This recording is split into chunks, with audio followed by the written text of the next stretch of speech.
Anyway, Joe, do you have a question? Yeah, I do. It's with regards to, can you hear me? Yeah, could you introduce yourself and let folks know who you are? Sure, yeah. Joe Morgan, anesthesiologist, president at Wellevate. And just a brief question about remote patient monitoring, because it's, something that is the it's the business focus of a lot of different companies in tech and healthcare. And I'm just curious, amongst the various different institutions that you're speaking with, are you finding that they already are capitalizing on RPM from a business standpoint, or are they unaware of it, or where is that in the space? And I figured you'd be a great person to ask, given that you're kind of that's something that you deal with. And is it ubiquitous already? Where is it? Yeah, I think it's an excellent question. Thanks for asking it. Full disclosure, we've done no scientific or statistical research on the subject. However, what we see, what we observe, the desire versus the actual implementation are completely two different stories. There is an interest and a desire in it, but fundamentally the question comes up, and very cynically, number one, who pays for it? Number two, is the patient ready for it? We had a conversation recently, Arlen and I spoke to a cardiologist who said the patient really doesn't care. They don't want to be touched. They don't want to be bothered with the whole concept, right? The people that are asking for it is the daughter or the son of the patient, that they want to understand what's going with their parent and take care of them. So that's kind of one subset. However, there is a significant pressure from a cost perspective, the cost management perspective, to address the subject of how do we minimize the transition of the patient back and forth to the emergency room and to where they're at, where they're cared for. And so again, a very broad answer to your question. A lot of players, a lot of desire, not ubiquitous, not even close.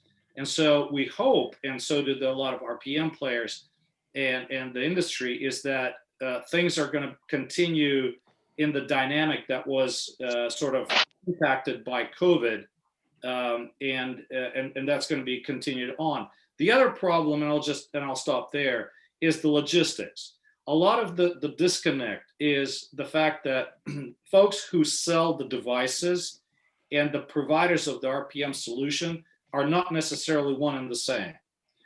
So the industry in general, I mean, you as a physician don't want to really take care of the shipping of the devices, taking care of the receipt, and all that sort of jazz. You want everything just like any other consumer. Turnkey, yeah. Yeah, turnkey. So this is what we're pushing our partners and our customers to. Don't think that because you created this beautiful software platform that takes care of the connectivity of the patient and the physician and the care team, they're going to buy into your concept, because what you're telling them, oh, by the way, go and buy these devices over here. Not going to work. So right. There you have it. So just to comment. I'm sorry. A quick follow-up question, just a really specific one, because it relates to RPM and my understanding of how it works, particularly for some of the reimbursement that comes by way of CMS, Medicare. Yep.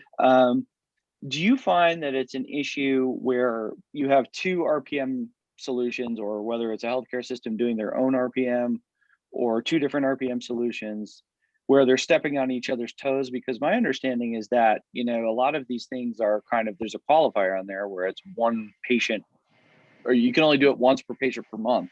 And so, does that happen? And if it does, how is that handled?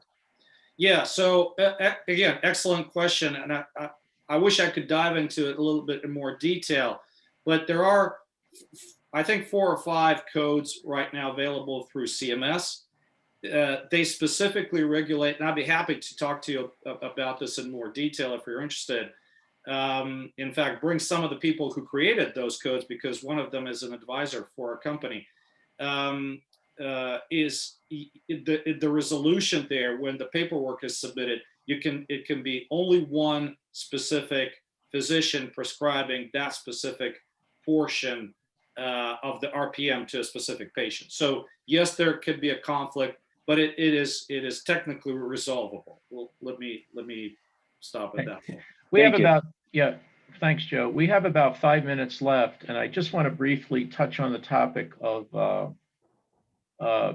some of us and people on this call are interested in non-clinical careers and sort of working in various roles with companies. One of which is a chief medical officer or an advisor or some other role, consultant, whatever. So from your perspective, and again, recognizing that we're working together, what advice would you give to people who want to do that from the entrepreneur perspective and the technical company perspective? What are you looking for in for example, in a CMO? Well, that's a tough one, Arlen, especially for me. I'm not a medical specialist. You know, for me, I'm going to give you kind of a skewed answer. For me, the perfect CMO is one that is willing to speak to me about their problems, because that helps us build our solution.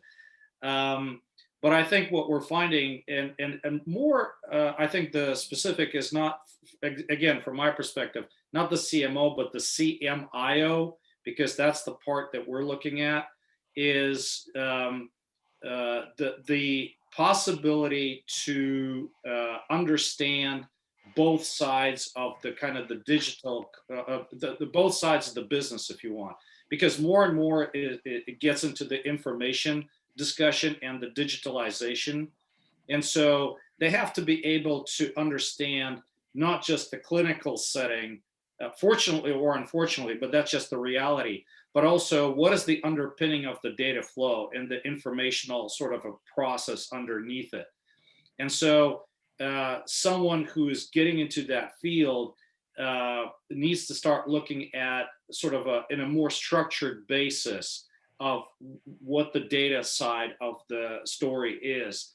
Again, slightly kind of a vectored answer is what we find out is the healthcare providers and healthcare organizations are making decisions on the product. And this goes at the very beginning of our conversation, looking at the products that they want to buy to solve an immediate problem. If they don't understand both sides of the equation, how that product fits into the overall flow of data and information exchange, it just solves one specific clinical or administrative problem, then they're going to be up against a very painful experience when they wake up 6 months to a year based on those decisions. So kind of, I don't know if I gave an answer to your question. Oh, good. That's I can. Well, unfortunately, we're out of time. We really appreciate your insights and contributions. Thanks to the group for your questions. If people want to get in touch with you or learn more, how do they do that? Send me an email, eugene@cyberionics.com. Great.